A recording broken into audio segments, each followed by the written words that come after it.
Wish you all a very happy Diwali. So hey everyone, welcome or welcome back to my channel. ये clip last night की है, I mean Diwali night की, और आज है 25 अक्टूबर। सो I hope कि आप सभी की दिवाली अच्छी रही होगी। आप सबने परिवार के साथ भी समय बिताया होगा, जो कि शायद पढ़ाई की वजह से हम नहीं बिता पा रहे थे इतने दिनों से, और अपने जो छोटे मोटे काम होंगे वो भी किए होंगे और थोड़ा बहुत इन्जॉयमेंट भी किया होगा।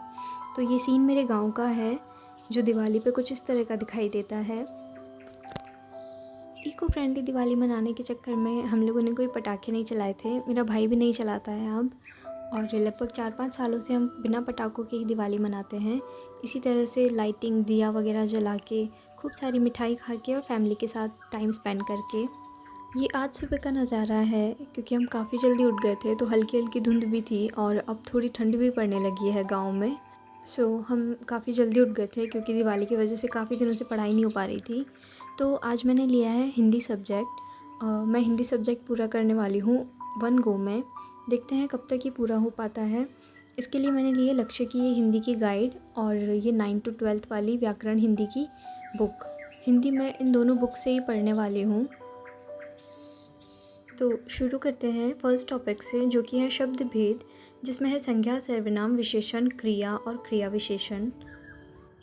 अब आई नो कि बहुत सारे लोग ये भी कहेंगे कि जब ये बुक्स हैं तो इनमें से नोट्स बनाने की क्या ज़रूरत है, डायरेक्ट बुक से भी तो पढ़ सकते हो। लेकिन मुझे ऐसा है ना कि जब तक मैं किसी चीज़ को अपने हाथों से ना लिख लूँ ना, तो वो मुझे याद तो हो जाता है, बट मुझे अपने हाथों से लिखी हुई चीज़ जल्दी याद होती है और ज़्यादा याद रहती है, ज़्यादा टाइम तक याद रहती है। तो इसलिए मैं इनके जितने शॉर्ट हो सके उतने शॉर्ट नोट्स बनाने की कोशिश कर रही हूँ। तो मैं अभी पहला टॉपिक कर रही हूँ, जो कि है संख्या।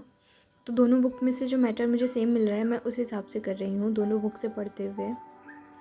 बहुत से लोग पूछ रहे थे मैं सब्जेक्ट्स कहाँ से पढ़ रही हूँ, तो उनमें से मैं हिंदी इन 2 बुक से पढ़ रही हूँ। तो लगभग आधे घंटे में ये जो फर्स्ट टॉपिक था संज्ञा, वो मैंने अच्छे से रीड भी कर लिया है और उसके नोट्स भी बना लिए हैं।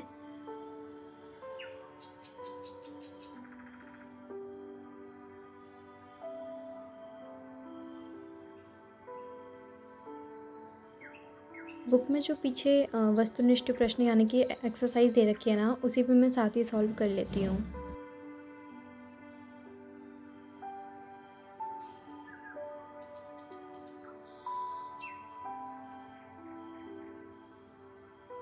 अब बारी है टॉपिक नंबर 1 के पार्ट सेकंड की, जो कि है सर्वनाम।